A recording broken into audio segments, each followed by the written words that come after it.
जो बुलारे वाला बटेरा है तो सोना बोलता है यार।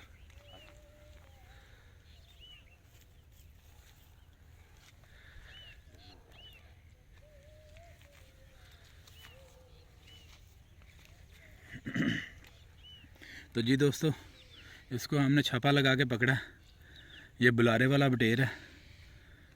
इधर ये शब्दालय में बोल रहा था।